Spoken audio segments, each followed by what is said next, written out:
So, hello, my name's Dr. Michael Naughton for Empowering the Innocent, and I'm speaking today to Danny Bars, and he is the chair of the Association for Prisoners Maintaining Innocence. Danny, have had a little chat before we've done this recording, and it's absolutely fascinating case where Danny was coming up for retirement when, having set up lots of different financial businesses, tech businesses, and then all of a sudden he gets accused of enabling money laundering. And that's where he's been caught up in for the last decade or so. So hello, Danny. Thank you for speaking with us today. Could you just say a little bit about your background, not going back to school or anything like that, just going back to, you were a businessman with a range of businesses, and you were telling me that they weren't just in the UK, they were actually, well, UK was quite latterly, really. They were mainly European based. So what was your business history about? Okay, so when I left IBM in Paris in European headquarters in 2000 and no, yeah, got to get the dates right now. Yeah, that's all right. No, it wasn't 2000, was it? It was 1985. What am I talking about? Yeah, I left IBM European headquarters in 1985. Yeah, and I set up companies in the IT industry in a range of countries, 9 different countries, including one of the companies in most of the activity. The majority of the activity was actually in continental Europe. The actual holding company was in the UK, but that's just a sort of historical issue. The one of the companies we had was actually a consultancy company in financial services. But there were about 200 people in the group as a whole, and we were across France, Spain, Germany, Belgium, Netherlands, Italy, Luxembourg, the US. wow. We had a really bad time in the year 2000. If you remember, 2000 was, well, first of all, the so-called the mainstream consultants like KPMG talked up a storm about the year 2000, saying, everything's going to, the world's going to come to the end in the year 2000. Millennium Bug, I remember it. Yeah. And that caused a great boom in our business because we were involved in short-term projects. So people would actually fire up computers aside their existing computers and run them up, put the date up to the year 2000. So that became the bulk of our business. But we also had a financial services consultancy business. Yeah. And that was based in Paris, and that was involved in the banking sector. I can come back to that in a short while. But basically, then those companies were all over the place, all over the world, but mainly in continental Europe. In the year 2000, it all went drastically wrong as far as the mainstream stuff was concerned, because the year 2000 and in spring of 2000, there was also the dot-com boom came to an end. Yeah. There was an immense reduction in spending on IT. So we suffered from that. I ended up selling the financial services company to a bank, which was involved in much later on in accusations of fraud. And I think that's where some of my problems started. When there was a trial on that in the Netherlands, I was actually involved as a sort of witness for the judge. We're talking about a juge d'instruction, in other words, an investigating magistrate. I was a witness for him. So I wasn't accused of anything. I was it sort of initially, but that all just went away. Well, it's more like investigations. It's not an adversarial system. It's an inquisitorial system for anybody who's watching this. And so you're just really, they're trying to get to the truth of things. Exactly. And it's one of my big contentions in the UK system that there's no one actually trying to get to the truth. You have an adversarial system, and the truth is supposed to come out in the middle of a trial. Well, what I always say is this, right? The problem with the adversarial system for me is if you've got one side arguing white is black, and then the other side arguing that black is white, and then the jury's asked, what do you think it is? And they've got to choose either white or black. And what about red and yellow and green and blue and all the things that are not seen as admissible but have a bearing on the truth? And it's all about sides trying to win cases rather than get what I call real justice, which is about trying to get the truth or as close to the truth as we possibly can. Well, I agree with you 100%. I would go even further to say that and we can talk about this later, the jury system is flawed. And the proof of that flaw in the jury system is that probably in my case, if I had bothered to pay, not gone down a legal aid route, but actually gone, it cost me the same amount of money in the end anyway. So if I'd actually paid privately for a QC at the time that actually knew something about financial services and was prepared to fight, I would have paid him more than he would earn on legal aid. Why? Because of his ability to influence the jury. Yeah. Especially when we're in a system where we've abandoned unanimity, right? And in my case, they spent 5 days coming to the conclusion they couldn't come to a conclusion and then asked for a majority decision to be accepted. Wow. But when we have this notion of, first of all, presumption of innocence, which we can talk about later on, but then we have the other notion of beyond all reasonable doubt. Yeah. I find it very strange that we've chosen 12 people on a jury, and then we allow a majority decision in extremis. We allow that to happen, as if to say, well, this is all beyond reasonable doubt, but there are 2 people or 3 people at some point that didn't believe it. It's curious, but the ability to influence the jury is my real concern, and I'll come back to that later on. I'm not sure if I'm sure I've drifted away from the question you asked. No, it's okay. I mean, we're having a conversation, and I think that, if you were just sat in a cafe having a conversation, we would go off on tangents because, it's relevant. We're talking about the criminal justice system. I mean, for me, the problem with the debate about the jury system in this country is they say, well, if you're not going to have the jury, what are you going to have? So they're going to, are you going to have these elite judicial figures making decisions? And so you're faced with the lesser of 2 evils. The problem is that whereas, the jury was absolutely needed when it was introduced to stop arbitrary abuses of power, by the state, and we're supposed to be judged by our peers. I don't imagine you were judged by your peers who understood anything at all about the financial world and the tech world that you were working in. And a kind of anecdote that I say to people is, well, 2 things. One thing, for me, the problem with the jury is that the jury is being directed by the judge on law and on the admissibility of evidence. And if a jury disagrees with the judge's summing up, the judge's direction, it's called a perverse jury verdict, right? And juries hardly ever, if ever, actually go against the direction that they're given. There was one case called Owen Oyston that was called a perverse jury verdict.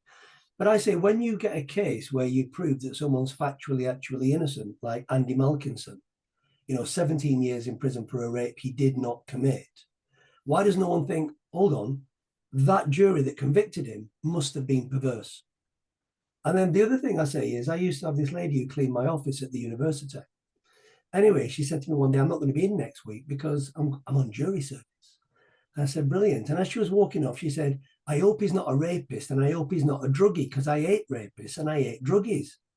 And I said, well, don't we all? But you don't even know what he's charged with. And you've got a duty to look at the evidence.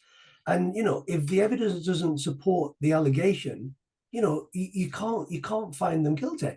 I said, the work I do. And I talked to her about wrongful convictions and cases and different things. Off she went. Didn't see her for months. Anyway, I saw her one day walking down the corridor, and I says, hiya. And she starts scurrying away. And she says to me, it weren't my fault. She says, the seats were really uncomfortable. I couldn't really hear anything. And if he's innocent, he'll win his appeal, won't he? I thought, oh my gosh. I could write a whole book about what's wrong with that. Yeah. Well, in my case, I've just made a little note because I will forget things as we go. But one of the big points the CPS made was that tried to say that the software we sold was overpriced. And of course, if you're used to the telephone world where, you know, you buy an app and it costs you £5, then someone paying £25,000 for a piece of software or 50,000 euros for a platform, including the software, seems like an enormous amount of money, especially if, and that, by the way, there were 3 people on the jury who were, as far as I understand it, were primary school teachers. So for them, you know, they look at that and they say, well, that's an extraordinary amount of money to pay for a piece of software. It's more than I earn in a year. We're talking about 2015. Yeah. And so there are all sorts of things. But the CPS, given what their role is, which is to prosecute, of course, they set out on this incredible act of denigration of Danny Bars. I mean, it was just anything they could say to denigrate me. So when you talk about facts put before the jury, in my case, there were no facts put before the jury that were contested, because I had set up these companies and provided software, set up these structures, these platforms, and sold them. Yeah. They accused me of setting up 4. Well, I was acquitted on the first one because we had nothing to do with it. But they came to the conclusion that I was linked to these other people in the box, and we'd never met them in our lives. That's myself and my son, who had a very minor role in this thing, but yet was they tried to prove that he played you know, we were indivisible is one of the expressions used, you know, that anything the father did, the son must have known about, even though I was in the US at the time, my son was in Europe. You know, it was just, they just presented a picture that was as black as possible. It was a character assassination, Dan. Oh, absolutely, yeah. And so I didn't bring any witnesses because the naivety of the person maintaining innocence is that they think it's all going to be all right. And I may be quite an intelligent person. I'm a member of Mensa, but that doesn't stop me being fooled into thinking that society basically is made up of good actors and that the bad actors will be found out. Yeah. But, Michael, and this I'm sure you'll have some sympathy with my view on this, is that when the bad actors are actually a QC working for the CPS, and the CPS in general, whose aim is to get a conviction for whatever reason, and they may not like me because of what I did, as I said, with this this bank when I was an expert witness, and HMRC had to pay back £34 million to this bank because they wrongly seized it. You know, again, do you want the truth, or do you just want to have some sort of act of vengeance? I don't know. But it seemed that they were really bound on convicting me. Now, at the time, if you'd said to me, but what are the criteria for the CPS? I would have no idea. I was just a normal businessman, maybe intelligent, maybe well-informed about financial services or taxation, or, you know, setting up companies all around the world, maybe well-informed about all sorts of things. Yeah. But I had no idea that the only 2 criteria the CPS use are, have they got a greater than 50% chance of winning the case? And secondly, is it in the public interest? But this second one is amazing. It's subjective. Now, why do we think that someone like Keir Starmer, when he's head of the CPS, has the right to determine what is in the public interest? Now, either it's undemocratic, because for me, the people that decide what's in the public interest, whether we like it or not, are our elected representatives. I don't think the Daily Mail can decide what's in the public interest. It may be able to decide what's in the interest of its readers. Michael Naughton might be able to decide what's in the interest of his students and, you know, his entourage. I may be able to decide what's in the best interest of my family, but I certainly don't pretend that I can decide what's in the best interest of the public, whatever that is. So I really do dispute this. And so, in other words, if you take out the public interest argument, or where's the evidence? Then they're going to say, so our only interest is whether we've got a good chance. And of course, with a sucker like me, someone actually maintaining innocence, they know they've got every chance of winning. Couple of things to say. I mean, one, I've met so many people, and it's almost like the more innocent you are, the more naive you are. Yes. I've met so many people who are, I don't know if they're members of Mensa, but they've had high-powered jobs. They're very intelligent people, very well-educated people. Sally Clark was a mother who was convicted for the murder of 2 of her children who died in unexplained circumstances. And she was a corporate lawyer. Her husband was a partner at one of the major corporate law firms in Britain. They knew nothing about criminal law. And she once said, we're lawyers. We've been to law school. We've done criminal law at law school. And we had no idea you can be convicted on no evidence, just hypothesis and character assassination. But they put them cases to a jury because it's in the public interest, right? Yeah. Like you say, who decides on that? And I think that's where politics comes into it, because, I think that a lot of us, we try to look at the criminal justice system and we see it like we are naive. A book I'm writing now, I talk about how we're conditioned to believe, someone can't be convicted unless there's evidence beyond a reasonable doubt. And so when someone's convicted, we've got no reason to question that there must have been evidence beyond a reasonable doubt. And then when they protest, the papers say that they're just in denial or liars or trying it on, or they won't show any remorse or whatever, which the Association of Prisoners Maintaining Innocence knows all about. If you don't show your remorse, you're going to get punished more until you show your remorse, right? And they're trying to break your spirit. But politics is not supposed to be part of the legal system. The executive and the judiciary are supposed to be separate things, and they're not separate things. And now you've got, it was a political appointment, and now he's the prime minister, and he's deciding what he thinks in his ideological way is in the public interest. And what we were talking previously, I was saying, why would they do this? So you were actually convicted of enabling money laundering. And you were saying that, you had created businesses and created software and sold that to people. And if they misused it, that's got nothing to do with you. And I quite flippantly said, if I sell guns, if I'm licensed to sell shotguns to farmers or whatever, and a farmer buys a shotgun off me, but then shoots his neighbor, right?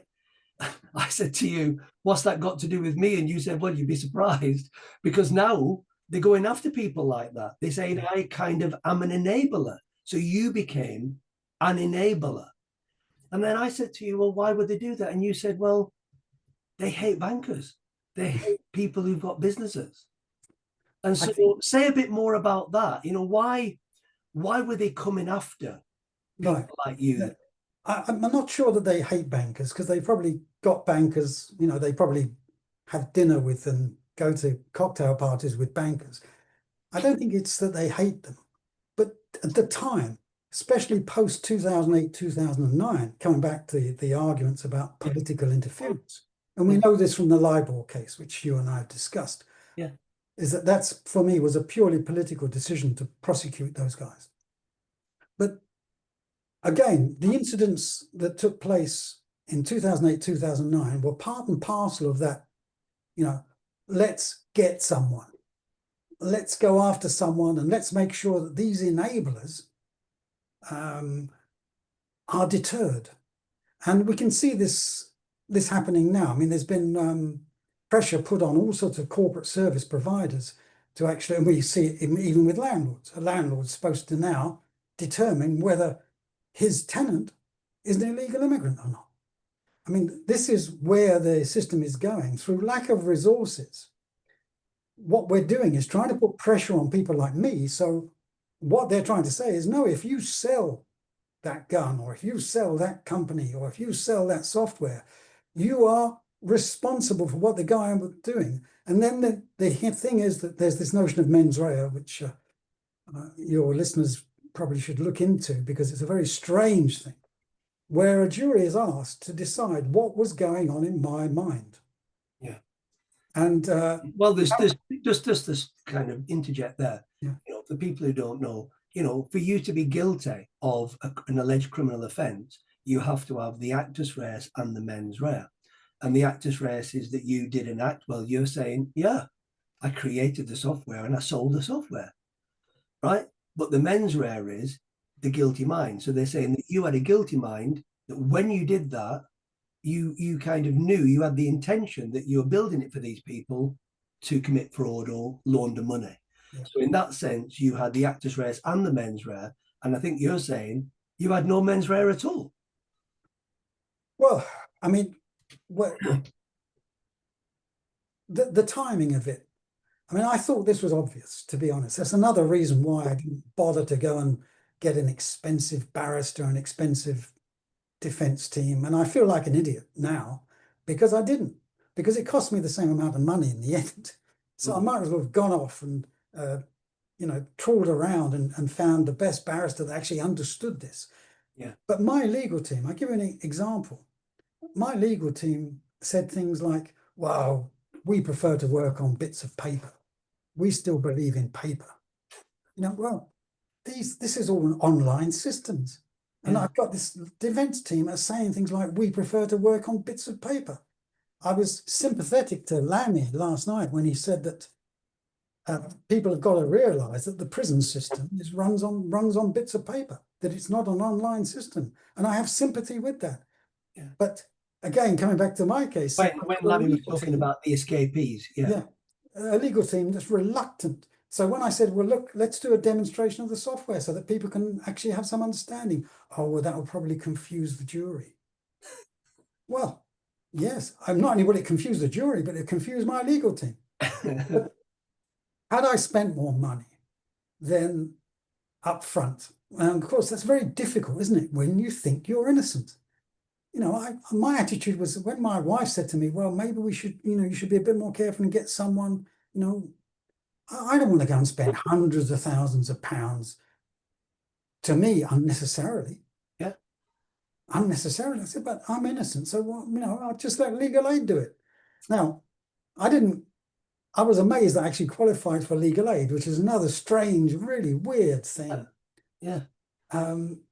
But I did, but I ended up having to pay it all back. So it still cost me £600,000 and I could no longer have my financial services company in the US, which was worth millions.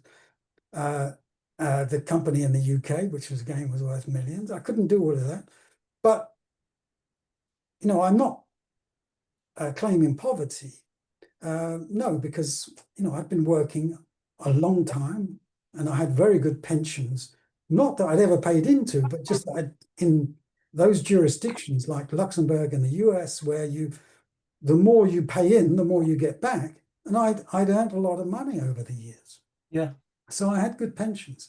So again, my motivation in, facilitating some sort of fraud or money laundering, to me it was obvious that I wasn't going to do that. And as you know, Michael, my son was also involved in this. And the idea that I would jeopardize the freedom and the mental health of my son to do this seemed to me to be absolutely absurd. And the jury the legal system was bound to see the truth of this. When I said they hate bankers earlier, I didn't want to imply that you said that they hate bankers. But what I think around about the time, you get these kind of moments in British culture. And then, the way people were in the 1960s and 70s in this country in terms of sexual permissiveness and things like that.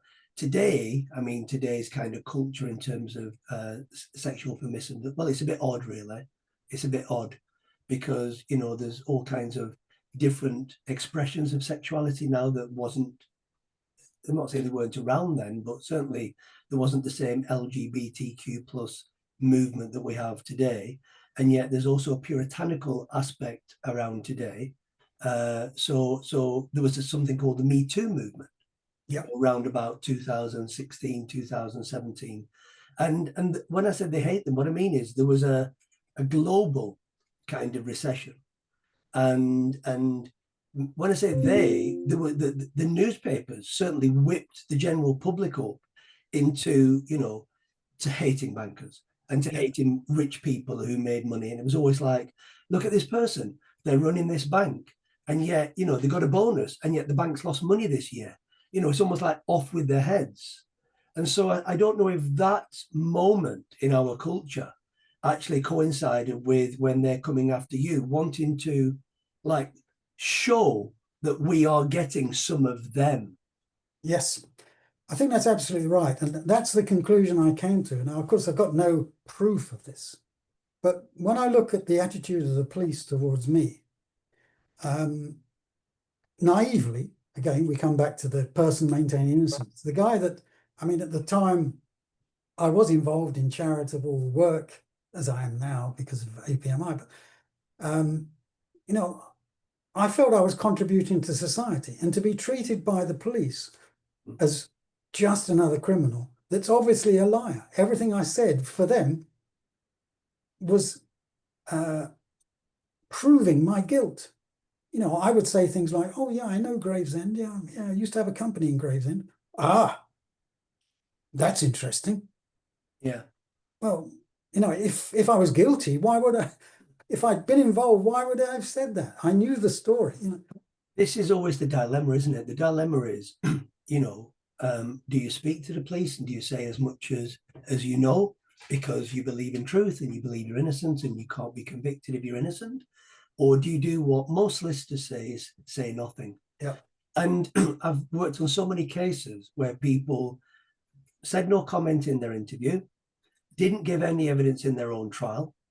And then afterwards, they're then shouting from the rooftops everything that they should have said or could have said at that time. And then, of course, the CCRC, you go to the CCRC or the Court of Appeal, and then you start telling them everything and saying, look, I'm innocent because, but my solicitor told me not to say anything. And I didn't actually, you know any better. So I just went along with this expert advice. And they say, well, that was available then. You can't use it now. So you might be innocent, but you can't overturn your conviction. And the public don't know about that either. No. You know, and then you go to prison. And what always gets me about being in prison as a person who's maintaining innocence, you know, is that if you go into prison, I've known cases where people have gone into prison, they've been actually caught in the act of murder. So they've admitted it. And so you're caught doing it. You can't not admit it unless there's something wrong with you. And then they get the sentence discount. They get a third knocked off their sentence for being honest. And then they go to prison and then they quickly make progression, or they make progression as quick as they possibly can because they just admit everything.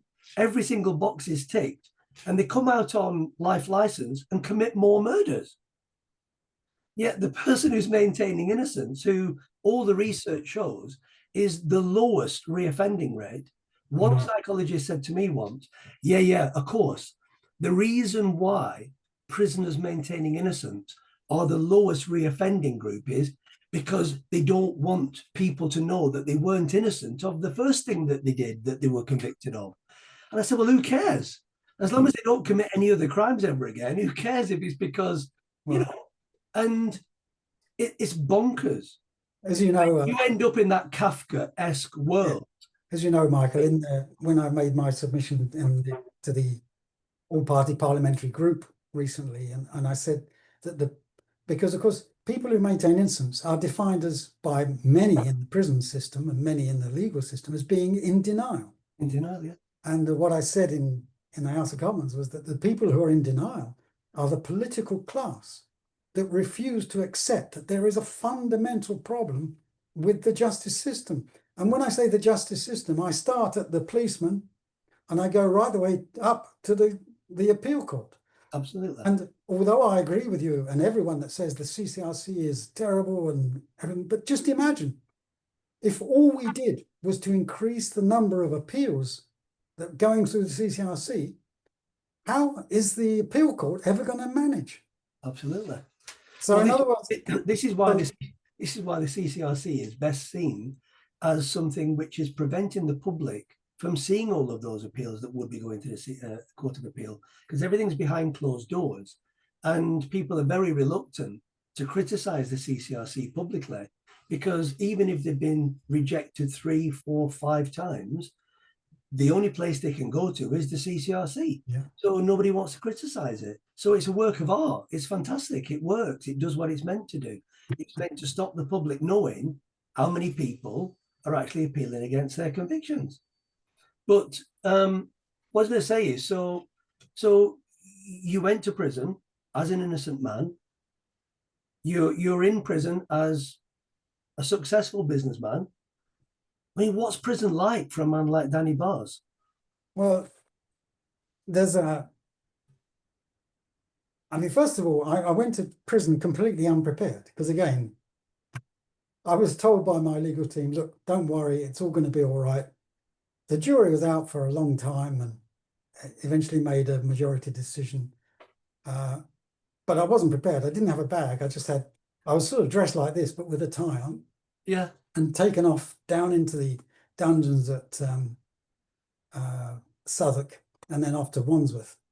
And when I arrived in Wandsworth, and of course I hadn't made any preparations. I mean, had I been a career criminal, of course, I would have put everything in my wife's name and done all the other things. All the things that I learned how to do when I was in prison, by the way. Did you? So prison is actually very good for people who are guilty, and it's very bad for people who are innocent. And I'll come back to that in a moment.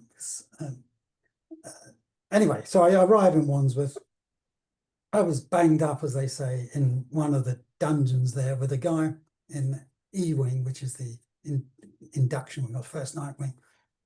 And this is a guy who I described as having lost his brain somewhere in Clapham Common. And when I arrived, he said to me, "Do you smoke?" And I said, "No, I don't." And he got on the buzzer and called the guard. He said, "But this guy doesn't smoke." And so the guard just says, "Well, so what?" Well, I haven't got any tobacco, and this guy doesn't smoke. Bring me someone who's got some tobacco.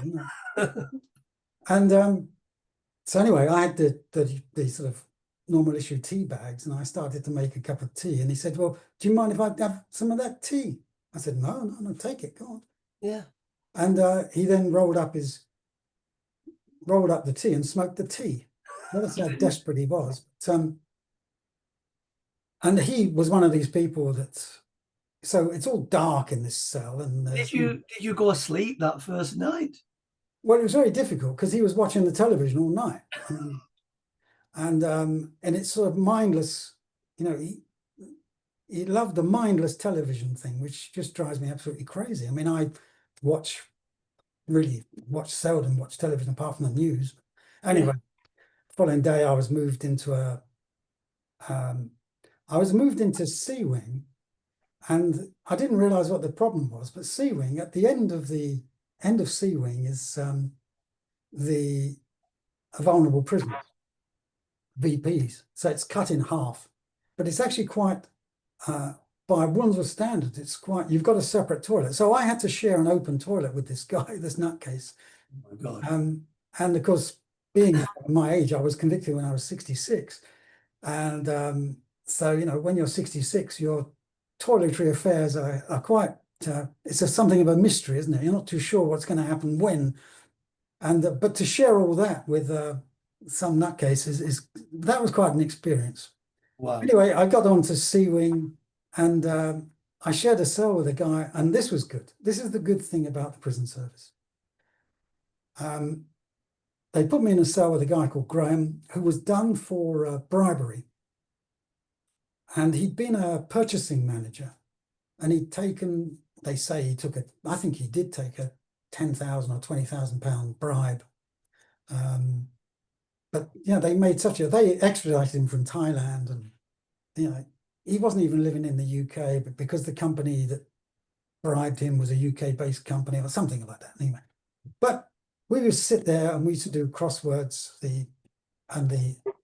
I mean, I've always been pretty good at crosswords, but I never managed to finish the FT crossbow. With him, we finished it every day, and I got the FT.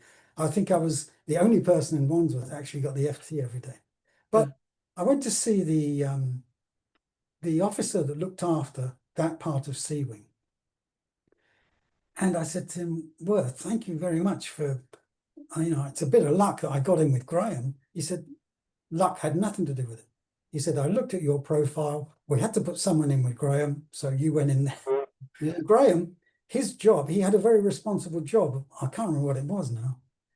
I think it was So delivering. you were the kind of white collar criminals of Wandsworth. That's right. So, you know, stuff him in there. Now, just an interesting little thing is that, of course, I wanted to get a job because, you know, Graham had a job and he was out all the time delivering all this mail, and I could hear him outside when I was locked up. You know, I could hear him talking. Mm. He wasn't a bad guy, so I was lucky, right? Yeah, yeah. It does depend who you're locked up with. Yeah. And I mean, we had a sometimes, you know, nice people sometimes do bad things, right? And people tell me, you know, there's lots of nice people in prison who just did a bad thing. Oh, But yeah, yeah. but And you can't define that person by that one bad thing that they did. no, I think it was absolute stupidity what he did. You know, Yeah. he had a good job. Yeah. And, you know, it was just sort of a momentary greed thing. But Yeah. then you make a song and dance about it. I mean, you could have put the guy you could have put him into Wandsworth for 2 weeks and he'd Yeah. never have done it again, Yeah. because Wandsworth is a real hellhole. Yeah. And so, what else could I say? Oh, yeah, the other thing, interesting thing. So the only job I could get, because obviously I was destined to leave Wandsworth, so they weren't going to do anything with me at all. They were just waiting to get me on the next, you know, they're waiting for me to be sentenced, right? So that I could get on the next bus out to somewhere, some other hellhole, which is less of a hellhole than Wandsworth. And so there were some Albanians on the wing, and I met these Albanians because I'm quite a good chess player. And of course, the Albanians being Eastern Europeans, they're good at things like that, chess. So I played chess with their star player, and of course I beat him. So from then on, I was something of a hero, you know. So I was walking on water. Untouchable. The exercise yard, when I was exercising, these Albanians would always look after me. Yeah, so this was my, you know, in that time in Wandsworth, instead of having the big black guys looking after me, I had the tough Albanians looking after me. So that was fine. And when someone would try to trip me up, they would make sure the guy suffered. And but you could not get a job as a cleaner. That's about the only thing I could have done, because I was destined. I couldn't get a job as a cleaner because that was given to Albanians, and the Albanians run the cleaning thing. Should have had somebody who gave me chess for it, the job. You know, when I could get out of the cell. Of course, that was prior to the terrible times later on when you were locked up for 23 hours. This was, Yeah. and we had prison officers trying to do things. I mean, I would say that 10% of prison officers are bad. You know, they're bad actors. I'd also say that 10% of prisoners are bad actors. Yeah. When eventually I got out of Wandsworth, I went to High Point North, and then High Point South. And I started to work in education. That was really good. And there was a prison officer in High Point North. I will give her name because it's funny. Her name was Miss Large, and she was the smallest person in the world, but her name was Miss Large. That was what's funny. Yeah. And when I used to be late getting locked up and things because of the various things I was doing. I was doing education. I'd started writing poetry, and I'd often be called by the chaplains to read a poem or something and do something they thought was helpful to other people. And one night, Miss Large sort of opened up for me, let me in, and she said to me, you know, people outside need to understand that the prison service can only function because of the goodwill of the prisoners and the goodwill of people like me, the prison staff. And I think that's much more profound than we think. And I'd love Lord Timpson just to reflect on that if he ever gets around to reading my letter. But that's the same with a lot of things. It's the same in the NHS. It's the same in higher education where I am. You know, everybody's doing almost the same amount of hours again on top of their job just to keep everything together, right?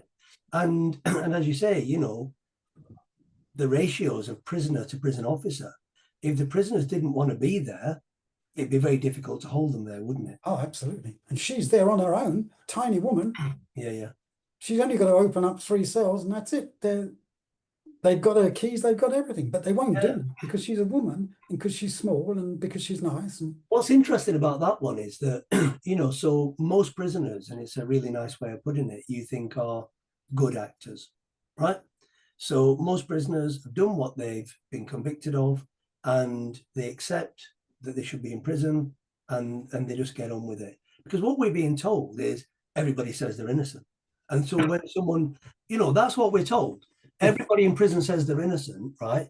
And so when I was working with progressing prisoners maintaining innocence, we used to say, well, nobody would ever make progression or be released if that was true, right? Most people don't like to be there. Like you say, it's a hellhole, right? Yeah. But you want to actually make the day as good as it could possibly be. And so, most people are good actors. And then, prisoners who are maintaining innocence, I think the authorities know full well that a proportion of prisoners are innocent, but they make no attempts to find out who they are. And I remember I've spoken to parole board chairs, I've spoken to people at the IMB, I've spoken to people in the prison service, prison psychology, all these different people, probably like you have, probably either in your job with Association of Prisoners Maintaining Innocence or just when you're in prison. And they just will not accept that premise at all. And you say to them, yeah, but there are literally thousands of successful appeals each year in the Court of Appeal or in a Crown Court sitting as a Court of Appeal for convictions in a magistrate's court. The system is imperfect. It makes mistakes and it admits its mistakes every day of every single week. So you have to be at least open to the possibility that somebody in here who's saying they're innocent might be. And they won't even go that far. well, I would say, I mean, you're absolutely 100% right. And you and I obviously agree on many, many things. I think the conditions in prison are awful, and the conditions in prison are not conducive to reducing crime. Quite the opposite. I mean, I saw one guy in,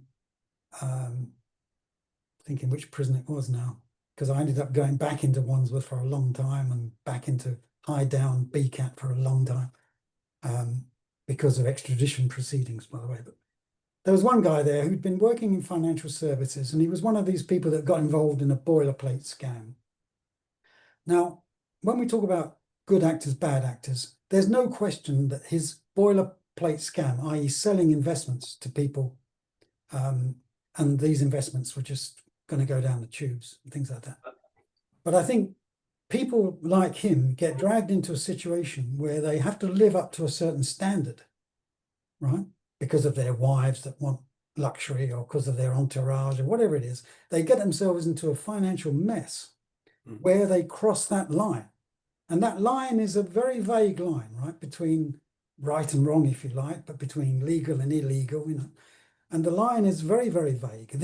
The adversarial system, which suffers from what I call binary focus syndrome, where they like to say it's either guilty or innocent.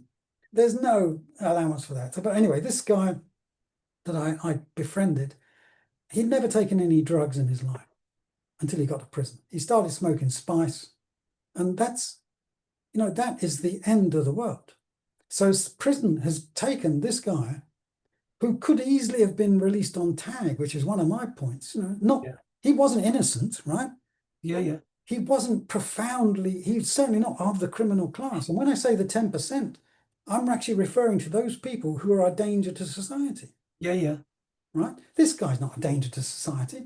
He might be now because he's been introduced to the drug trade while he's in prison. The thing is, a couple of things about that. First thing is, we talked earlier about how, the notion of in the public interest is defined and operated. And I think when we think about danger to society, one of the questions that I pose my students is, if 50% of the women who are in prison are in for non-payment of having a TV license, they get a fine for not having a TV license and they can't pay the fine. Like, I pay mine by direct debit. It's 15 quid a month. Like, there's 2 million people in this country. They don't even have a bank account. They can't set up a direct debit. And so, you know, they can't pay the fine. So it looks fair because we've offered them an opportunity to pay a fine and they've chosen not to do it. And you say, well, in what sense have they chosen? And so I set in this conundrum, you know, in what sense are these women who are being sent to prison, 50% of women in prison still today for not paying a fine for not having a TV license, in what sense are they a danger to society? And you know, just to get to the point quickly, they're a threat to the rest of us who go out to work and pay our bills. And so if it's almost like our neoliberal society, it cannot be seen to say to these women, you don't need to pay your fine. It doesn't matter, because they think they just be chaos and carnage. But what they could just simply say is anybody who's on state benefits, just like anybody who's over 80 or whatever, you just get a free TV license. Yeah. You know, it doesn't need to cost billions and billions and billions of pounds. So people say, well, what, you know, it doesn't work. In terms of, you know, cost benefits. Why are we spending like 50 grand a year per each woman and then putting their kids into care if they have kids? And that's pro rata 200 grand a year, something like that, for each of their children to go into foster care. No. You know, what's the point in all of that? Well, the point of all of that, just to say the answer, I think this is my answer. You may disagree with me. My answer is that there's so many economies and industries, form of industry, that feed off a woman who hasn't paid her TV license. Prison officers, lawyers, police officers, the courts, prison building plans, supermax prisons, caterers in prisons. There's so many people feeding off that person. That's why they carry on with it. Well, again, I'm a great advocate of tagging, and I follow what goes on in France, and it's interesting that Sarkozy has been on tag for a long, long time, and you can impose all sorts of things on tag. So, in other words, if you want to punish someone, the idea that sending them to the prison is the only solution, which means there's no contact with the family, the kids go into care, and all this, that's absolute garbage. Where are our brains? What have we? You know, if you want to punish someone because they haven't paid a fine, and you think that that's really, I agree with you, by the way, but let's take the other view. No, they've got to be punished. Well, why send them to prison, which is going to punish not just them, but their family? When we could tag them, what tag means is well, you've got to stay within 50 meters of your house. I mean, it's so easy to organize. But what are you punishing, Danny? Yeah. Are you punishing just the fact that these people are poor? Yeah. Punishing poverty. Like if somebody is sanctioned off their benefits, like 70% of women in prison and something like 60% of men are in for a non-violent, non-sexual offence, right? They're not a danger to society in any sense that we would think. Yeah. And the problem is that they're being punished for no other reason than being poor.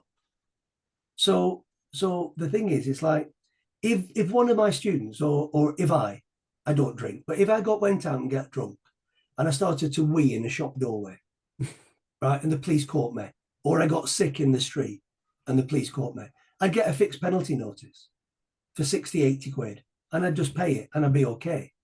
And when poor people do the same things or similar things, they can't pay that fixed penalty notice. And it's like, well, we offered them the same thing we offered you, but they can't comply because they're poor. So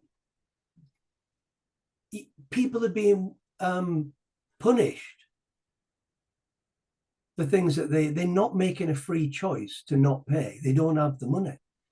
The other thing, when you're talking about like wealthy people who commit crime, you know, the biggest theory within criminology is strain theory. And it says that, you know, people are strained to commit the crimes that they commit. So much of it is directed at, you know, poor people, you know, maybe someone who's sanctioned off their benefits. They don't have any money coming in at all for 2 weeks or a month.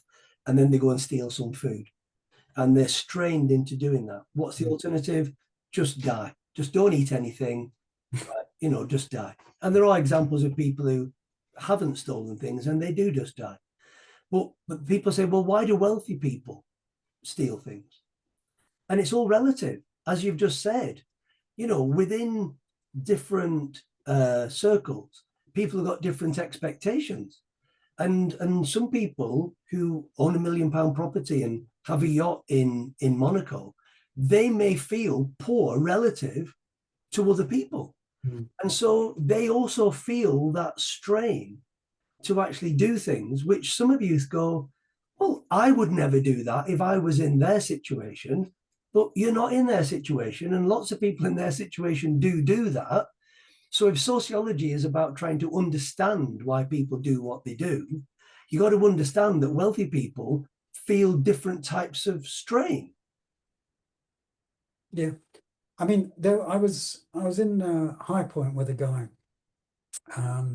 who again was can't remember now, but he worked for a private bank, and he lived in this sort of that wealthy belt in Essex somewhere, So he had a big house, and his story was interesting, exactly as you say. But what we have is someone that earns a lot of money, but spends everything he owns. Absolutely. Mortgage, on his cars, on his. You open their fridge, they just have a bottle of champagne, they have no food. And they've got children at private school and things like that. Yeah. And when it starts, and he was an investment advisor, and when it starts going bad, let's say in 2008, 2009, what does he do? He oversells his product. Yeah. And then he gets himself to a point where he can't afford to admit to his clients that they've lost money.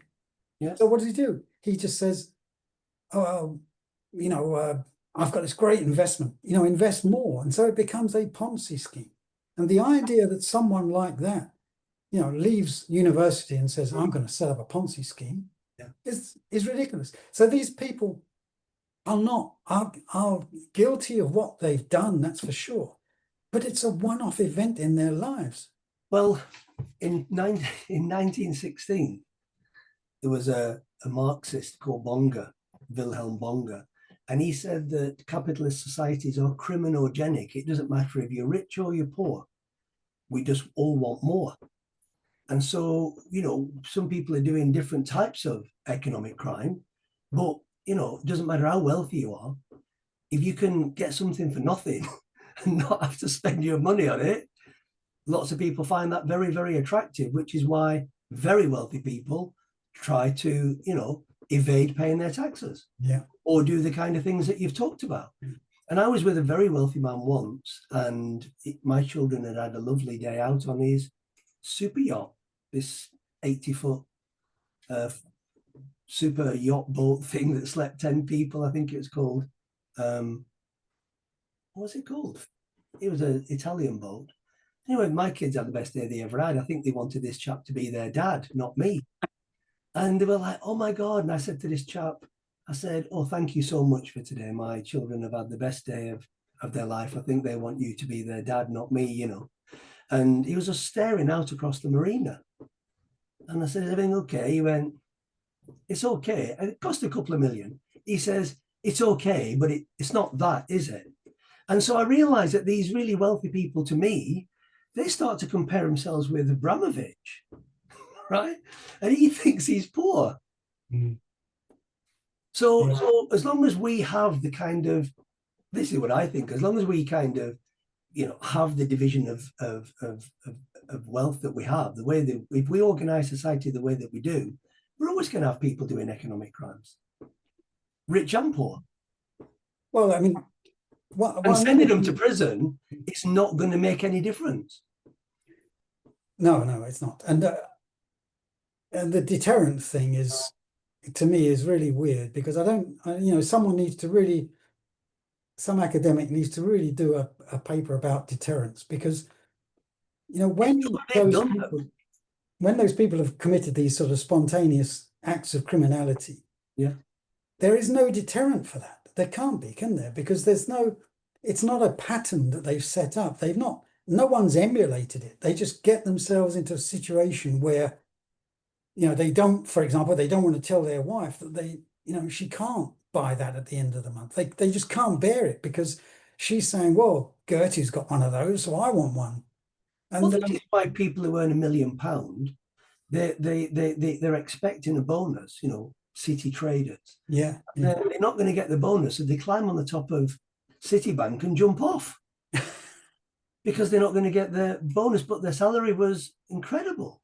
Well, let's talk about the other end of the scale for a moment, because I think a lot of people need to realize what's going on in the prison system. Well, some of the things that you saw while you were there. So one of the things I did when I was at Highdown, I worked in call center, and we call it a call center. Yeah. And what it is basically, you're selling insurance and pensions and things like this. I mean, if people really knew what was going on, I've no idea about that. they go crazy. But anyway, so to actually work in the call center, and I was one of the trainers, so I earned an enormous amount of money. Did you? £10 a week? £41 a week. Did you? Yeah, £41 a week. This is a private organization working. And out of that, so there's £5 bonus for something, another £5 bonus for something else. That comes down to 31. And then I get another £10 for being the trainer, and then £21 for making my target, because I also had to work as well and train the other people. Anyway, this was something that appealed. Obviously, we worked on computers. We called people in their houses, and no one. I mean, very few people will actually believe this happened. But again, you know, I will actually go to chapter and verse if I have to. I don't want to bring anyone down or cause any disruption. But again, this is the sort of thing that people are blind to. If you've not been involved in this, you'll never know it's happening. And it was regarded. So when everyone else in the prison was locked up, we were unlocked because we were in the call center, and because that generates money for the prison. Yeah. But anyway, so you have to rely on people that are articulate, speak well, got half a brain, etc., etc. So typically, and in Highdown, there was one wing, which was the detox wing, you know, is where all the druggies were. And so again, we can talk about that. I'm sure you know much more about that than I do. People, you know, sending people to prison because they take drugs. It sort of seems like a silly thing to do, really, especially given the amount of drug taking that goes on in prison. But anyway, the detox wing did work for some people. But there were two guys in the call center that I was a trainer for one of them. The other one was an actual trainer. And they were both in for drugs offenses. And one of them used to go into the toilets and smoke spice and then carry on with his phone calls, which was amazing. It shows an amazing ability to absorb all that crap and still carry on a normal life. But these were intelligent people, right? Yeah. The other guy, can't remember his name anyway. I wouldn't say it was, but I'm just trying to picture him. He's a tall guy, very intelligent bloke, very nice bloke, but had been involved in cocaine and things, presumably selling it, and that's why he was in prison. I don't know. But they both worked in the call center, and you know, they're both doing reasonably well. The one that was smoking spice didn't do that well for obvious reasons, because half the time he actually had difficulty answering the phone or not speaking on the phone. But the other guy did okay, was really good. They both got released from prison within the space of a few weeks while I was there in the call center. So the best guy, he got released. And of course, you get released on Fridays normally. It's just the way it seems to work out. Everyone gets released on Friday. He got released on Friday, and he was back in prison on maybe the following Thursday. And so I said to him, well, what happened? He said, well, they gave me my £46 as it was then. I think it's gone up since then. They put him in a hostel. He wasn't allowed to go back, right? He wasn't allowed to go back to wherever he came from. So he had no entourage, nothing, you know, he was put in a hostel, which he hated. This is a guy with an independent spirit, very intelligent. And so, he found a way of acquiring some drugs of some sort. They got him in the hostel. They got him in the hostel, and he's back in prison a few days later. The other guy, he left a few weeks later and was back certainly within a week. He was sent to a hostel, and it was a hostel where he owed money, because the last time he was there, he hadn't paid something. So his £46 went to pay the hostel. So he had nothing to eat. So he goes down the road, goes and does a bit of shoplifting so that he can actually have some food, gets arrested, and he's back in prison. Now, that gives you an idea of what is fundamentally wrong with what we are doing. We're not only sort of putting the wrong people in prison when they don't have to be in prison, when in the case of those, certainly one guy, he needed detox, right? But whether detox in a prison environment was the best thing for him, I don't think anyone had ever thought that through, because it's not about him. It's about somehow protecting society, protecting all these guys in the city of London that want to smoke cocaine. That's what you got to protect. So it's a really funny world. And when you're in prison, you see these things. So again, I saw a lot. I learned a lot in prison, which I could not have learned anywhere else. So although I hated it, and I'm extremely critical of it all, for me, it was an experience. An experience which, if I had the choice, obviously I wouldn't do it. But, when I got stuck into it, so I did the call center, I did induction orderly, which was really interesting, which gave me this great internal knowledge of all the, what's the difference between ACAT, BCAT, CCAT, DCAT, and what are the actual differences between prisons. And to give you a little example of that, and I would get back into my cell late at night because prison busness were coming in and we had to sit in reception. And then we do the induction of the guys. Yeah. We do the postcode thing, because for gangs, it was important that you had to record the postcode of everyone coming into the prison, because certain postcodes are linked to certain gangs. Yeah. And so we then go to the postcode order and say, right, this guy's got this postcode. Is he okay in that wing? And they say, no, if he goes in that wing, he's going to die. Yeah. You can't send him there. So again, this thing about prisons functioning because of the goodwill of the prisoners. I mean, it's the prisoners that do all that. The prisoners do the induction. Well, here's the thing about that, right? We know a lot about something called the prison industrial complex in America. We hear about these things, but people watch these programs and these documentaries and all the rest of it, and they don't think it's like that here. But you just kind of gave an insight into it, that different prisons are tendering for these contracts, right? And so what you were being paid would have been negotiated, and other prisons might have been wanting to pay more. So your prison won that contract. And I've always watched Dragon's Den ever since it first started. I really enjoy it. And saddened me some years ago to hear that Deborah Meaden on Dragon's Den, she was somebody who was actually using prison labor, not paying them £41 a week, by the way, paying them about 10 quid a week, right? To package things up and to wrap certain things and to pick and pack, they used to call it when I was a kid. People used to do those jobs.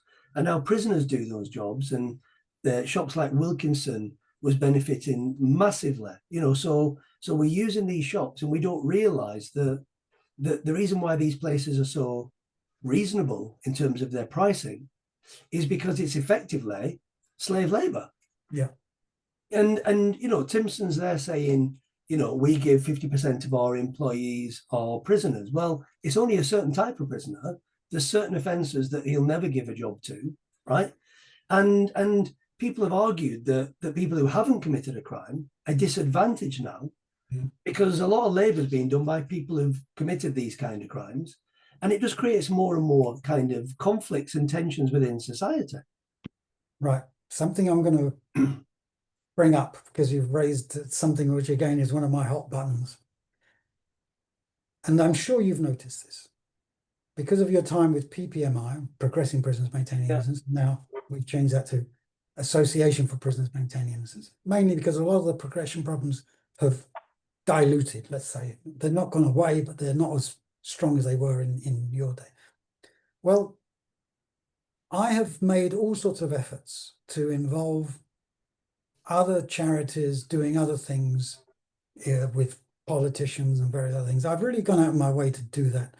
And when I left prison, I decided not to appeal because of two things. One is it was going to take a long, no, three things. It was going to take a long time.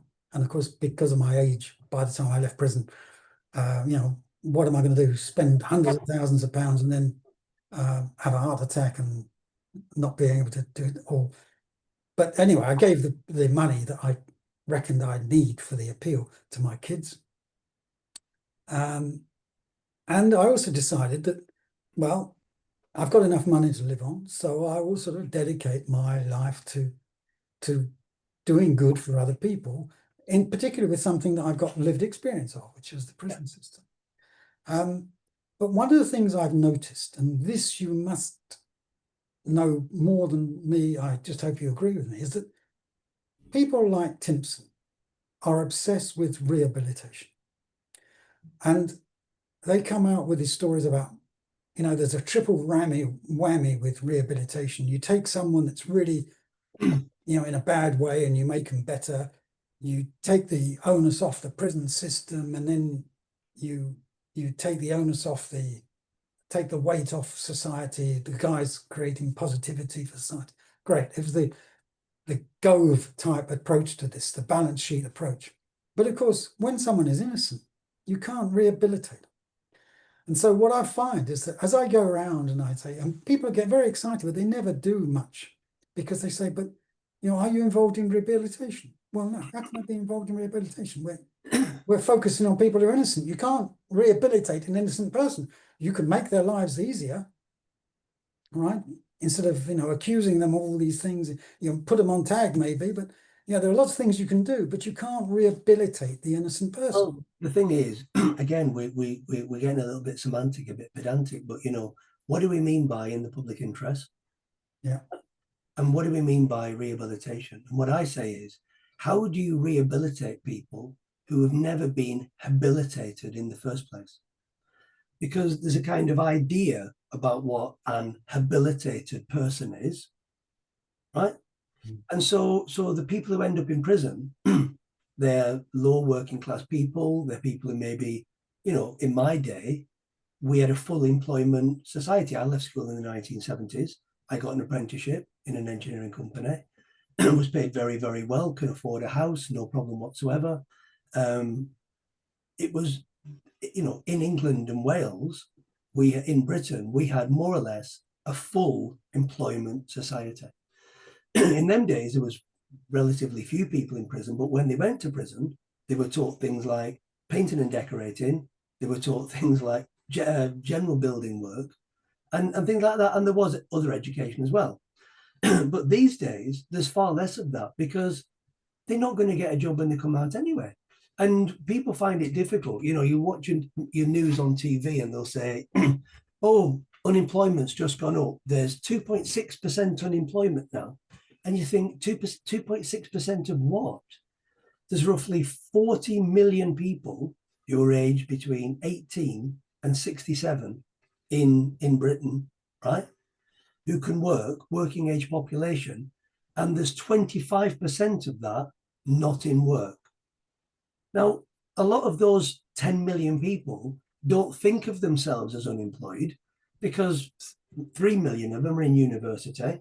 Some have taken early retirement. Some are just looking after their grandkids or helping their family. So they don't conceptualize themselves, but there's no job for them. And there's increasingly less and less jobs for people because AI is coming out, everything's outsourced to other countries, you know. And it's not politics, it's economics. Up until 1980, this country was a full employment country. And within 10 years, what had happened is manufacturing went down from 45% for over 150 years to about 5%. Agriculture and fishing went down from 25% of the workforce to less than 2% of the workforce, right? So overnight, that's what happened. And these people had to just fend for themselves. So you get these areas where they just have this, you know, cycles of deprivation. People learn to live on benefits. They pinch stuff, they assault each other, they take drugs. And that's why I'm saying that prison is best seen. It's not about rehabilitation. You're setting people up to fail. We're creating crimes, right? Like if a woman doesn't pay a fine for not having a TV license, she goes in clink, right? You're actually sanctioning people off their benefits for missing a benefit appointment. They have targets to meet, right? People might be appalled at that. And these kids who have these, they have these lives, they're not organized lives. They're lacking in any motivation. They're lacking in any. I say to people, I say to students at Bristol, I say to them, like, because they're all middle class kids and very wealthy families, I say, how much is a 1-bedroom flat in Bristol? These are students who live in flats. Don't know. Nobody knows. I said, why don't you know? Because their parents pay for it, right? But a 1-bedroom flat in Bristol is about 1,500 quid, 1,800 quid. Then you got your council tax, then you've got all your bills and all the rest of it. Then you got food. You can't live that on a minimum wage of £9 an hour. You can't live in a 1-bedroom flat. And when there was an advert went out in Port Talbot, and they were asking they set up a new Costa Coffee, right? They wanted 10 people to work there, and something like 2,800 people applied, right? So 2,790 people were rejected. They can't even get a job waiting a table or making a cup of coffee. And when they looked into it, and I've written about it in one of my articles, somebody who applied there had a first-class honours degree in law, and another person had run businesses like yourself, and they'd been made redundant, so they just wanted to get any job because they just wanted to get, you know, enough money to live on. They couldn't get that job. A few weeks later, a job came up for a shelf filler in Tesco. When I was a kid, it said help wanted. You said, oh, I'm looking for a job. They went, start tomorrow. Nowadays, you've got to fill in forms online for about 4 hours. And so thousands of people apply for a job in Tesco as a shelf filler, and they don't get that. And then people get the message, there aren't any jobs for us. So they stop looking. And then we point at them and go, they're not interested in getting a job. Look at them. But they don't say, why are they not interested in looking at a job? They've tried and tried and tried and tried and tried. And if you interview them, they go, I don't want to work. Of course they want to work, but there are no jobs for them. But we all want to pretend that it's the individual rather than the structures of our society. And these people who are going in and out of prison, the revolving door, and they're pinching stuff. I talked to a kid in Bristol a couple of years ago. He was just asking for change in the street, which is a crime, right? And I says to him, you know, here's some money. I says, have you ever been to prison? And he was about 28. He went, yeah. I said, how many times? He said, I don't know. I said, more than 10? Yes. More than 20? Yes. So I said, well, what happens? He says, well, I ask people for change. It's a criminal offence. They fine me. I can't pay the 150 quid fine. So they put me into prison. But they always kick me out just before they have to give me the 46 quid. Because you have to be in so long to qualify for that. And they put you out, and it's been reported, you know, they're putting people out and they're giving them a tent. Say, there's a tent. There are no hostels. And then they pitch the tent up in a town centre, but that actually breaches a bylaw. So then you get a fine, but you don't have any money, so you go back to prison. We have to look at it differently. We can't look at it as an individual that needs to be rehabilitated. We have to see that these people are being set up to fail, and prisons succeed by that failure. By them keep coming back in and going out and coming back in and going back out, it keeps all of that industry going. And then we don't look at the system, we look at the individuals. I shared a cell with a youngster, which I really complained about because he was 19 years old, very smelly and smoked or wanted to smoke, because it was just about the time they were banning smoking. So it's terrible. But his crime was sleeping in Heathrow Airport. Yeah. So he had nowhere to live. So they picked him up at Heathrow Airport, put him in prison. I mean, you sort of say, well, what good is that going to do society? Yes, maybe you don't want, none of us want to see people sleeping in Heathrow Airport. But what good is it going to do then? Put him in a... Well, we talked about white collar criminals, and there are some in prison, and you were in prison, you're an innocent white collar criminal, right? Mm. And but the bulk of people in prison, as you know, are people like that kid. Yeah. And, you know, if that was your son, you'd like to think that, you know, he wouldn't end up in prison. But they're not your son and they're not my son. So what happens is, like, we go, well, why don't they go back to their family? Well, they don't have families like yours, Danny, and my family. That's right. That we look after them, you know. And I take my hat off to you for giving your appeal money to your family, because I say to my lot here, because I know that anyone can be wrongly convicted, because I've been in this game more than 20 years, and I say to him, if I get charged or convicted for a crime I didn't do, right, don't spend one halfpenny on trying to overturn my conviction, right? Because I know women who've worked in the CPS and they've been deciding whether or not they should bring rape cases. And they've gone, if I was ever raped, I'd never even report it. There's no point, right? I won't put myself through it. You're saying there's no point in me appealing. I don't want to throw another 300 or 400 grand away. Yeah. And I'm saying to my family, you know, do not lose the family home that we've spent 40 years like creating, right? Because I know what the system's like. It doesn't matter if I'm innocent. There's no guarantees. And it's those people who just will not accept that the system is not what they've been brought up to think it is. They cannot accept that the system isn't about truth. They cannot accept it. It's like they have some like psychological problem. It's a sort of cognitive dissonance, isn't it? It's the fact is that if they accept that society's got it wrong, yeah, then it undermines a whole series of beliefs they have, you know. And one of the things which, by dealing with Parliament, one of the things I realise is my political views have changed since I've been in prison, by the way, in the sense that I no longer believe in political parties at all. I think it's the worst possible thing, because under the Conservative government, there were 2 or 3 Conservatives who were really keen on justice, and they knew what it was about.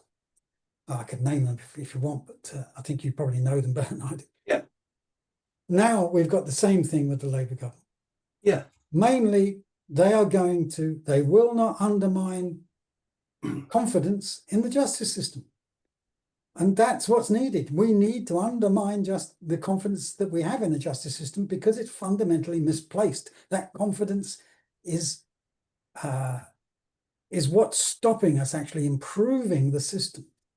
Well, the thing about our political system and our legal system, they're both adversarial. Yeah.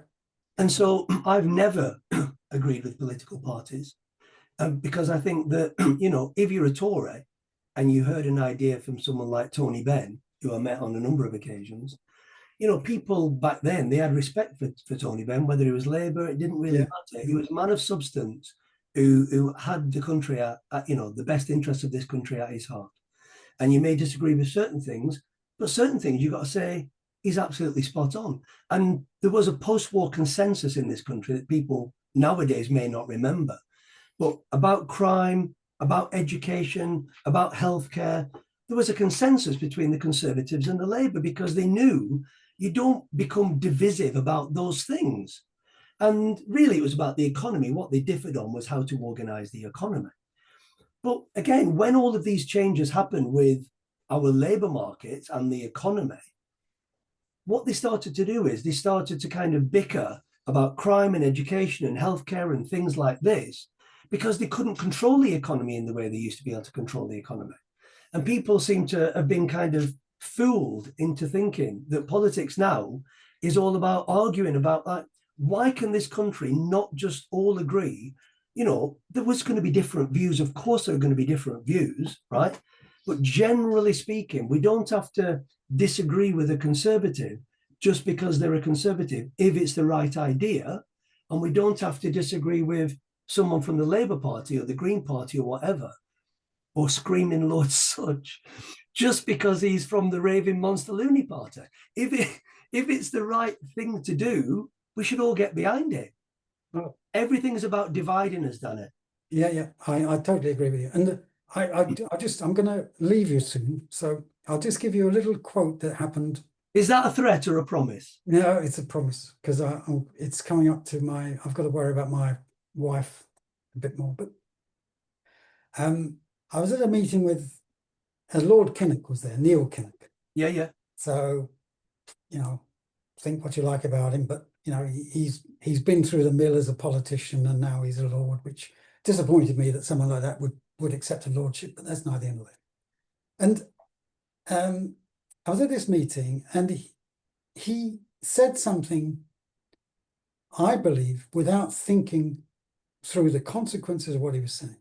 Because adding to what you've just said, your discourse about society, you've got to add in social media. And Lord Kinnock, he said, well, one of the problems we have at the moment is we can no longer control the narrative because of social media. And he said that, and my jaw dropped, that someone in his position would talk about controlling the narrative. Yeah. Right?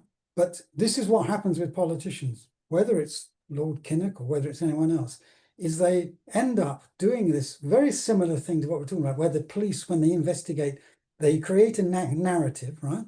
They say, Michael Naughton did this. Let's imagine he did this.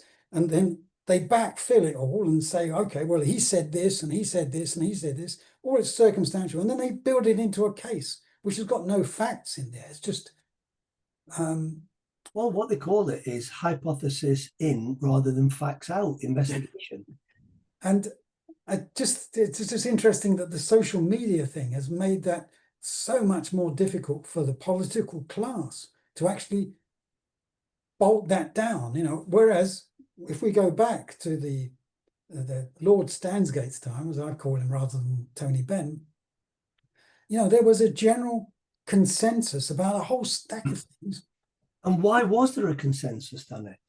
There was a consensus because it was a full employment society. Yeah. And whether we're a forklift truck driver or whether we're working in the City of London, we have a little dignity. We earn our money, we do our day's work, and we buy our round, and we can pay our mortgage, or we can pay our rent, and we have dignity, and we have a bit of pride about who we are. And when all of that stops, and this society now, I mean, I don't think we'd have social media if it could actually influence progressive, positive changes, what I call that, because other people have got different ideas about what progressive, positive change means. But I think that it's set up to make us in conflict with each other. And I don't go on social media. I don't have Facebook. I don't have Instagram, anything like that. We have an X account for Empowering the Innocent. And we just put, this article's just been published. This video's just been published, so people can go and find it. But I look underneath, and you know, lots of people argue under these things, and they just argue for the sake of arguing because they're just angry and they're upset and they're bored because they're at home. And I think we live in a society now which is very pessimistic. And when I was brought up in the 60s and 70s and 80s by very lower class working people who did very well for themselves because they took the opportunities that were there then, you know, there was an optimism in society. You could hear it in the music, you could see it in the clothes, you could see it in the culture. But now, I don't think there's optimism.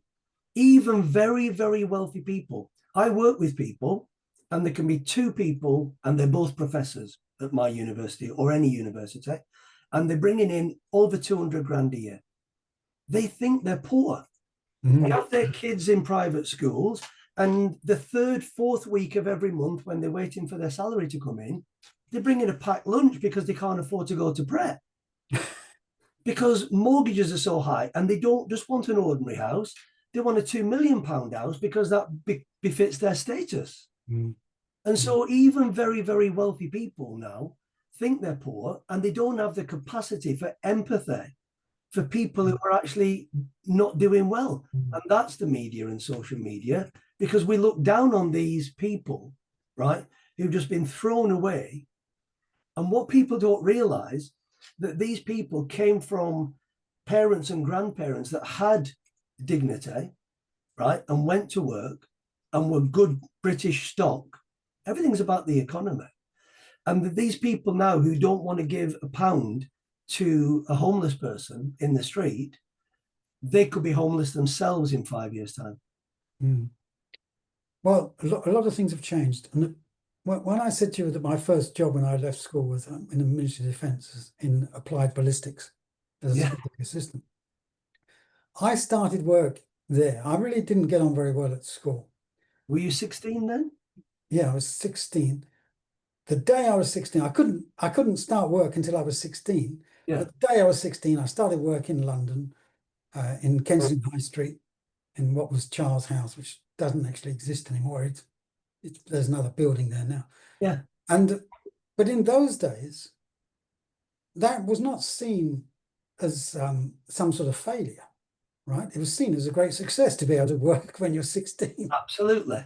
And even in casual labor, I mean, my salary wasn't very much. It was 8 guineas a week to start off with. And I used to pay 3 guineas a week for my a room that I used to rent. And to make ends meet, I used to work in the Kenco coffee bar in King's Road. Yeah. One day a week. But casual work was so easy to get. And as you say, you know, to get, I didn't fill in any forms to get the job at the Kenco Cafe. You just, you know, it just says up there, looking for staff. You go in there, you speak to the man, you say, yeah, well, and he says, when are you available? Well, I can do Wednesday evening or something like that. Don't mind it. Well, I think, yeah. And like you said, there was no shame to it. I No. left school. I left school on the Friday, started working full time in Tesco on the Monday, and then got offered this apprenticeship to be a mechanical engineer. And I loved it in Tesco because I'd worked there like weekends and in the holidays and stuff like that. And I really enjoyed it. It was great fun. And to be a mechanical engineer was deemed to be a better career. So I went to learn to be an engineer. I liked it. I was good at it. I enjoyed it. But it certainly wasn't the fun I was having in Tesco. And now I meet people who are like 55, retiring on a fantastic pension, who've worked at Tesco all their life. I think I took a wrong turn somewhere. Yeah. But look, it's been fantastic chatting with you. I mean, it's been like really an interview, more of a conversation, I suppose. But that's fine. And do you want to say anything? Yeah, do you want to say anything before we close today? Well, I'd like to just think about the future and what we could talk about. We can talk more detail about extradition and things like that, and some of the more obscure things, and compare the French legal system with the UK legal system, and do some of that stuff at some time. That'd be really interesting. Yeah, and I think I mean I've only met you today, really, and I think it's interesting how we do have a lot in common. We actually share a lot of common views. Like we just want the justice system to be about truth. You can't get justice unless it's about truth. And social justice is caring for others in our society who really can't really do anything other than what they do. I always say this, well, Italy did a wonderful thing about 5 or 6 years ago. A street beggar was convicted and it went up to their Supreme Court and they just quashed the conviction. And they said, because he'd stolen some food. And they said, we are not going to be known as a country that actually imprisons people who have no other means of buying food from stealing food. What kind of a country is that? So these people, people should be provided with the basics. And I always argue that, under things like the Universal Declaration of Human Rights, which this country has signed up to, we're supposed to be provided with shelter, clothing, food, meaningful job, an education to our potential. And this country fails on a lot of those things.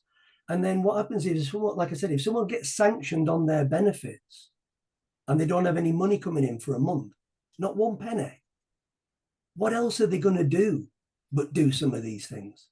But we are a country that is known for putting people into prison, for stealing food to live, right? And I think we need to be ashamed of that.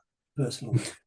Well, just say last thing, just about France for a moment. When I go to France and I talk to people about the justice system, and they go on about how bad the French justice system is. And I said, well, which part of it's bad? Oh, well, the prisons are overcrowded.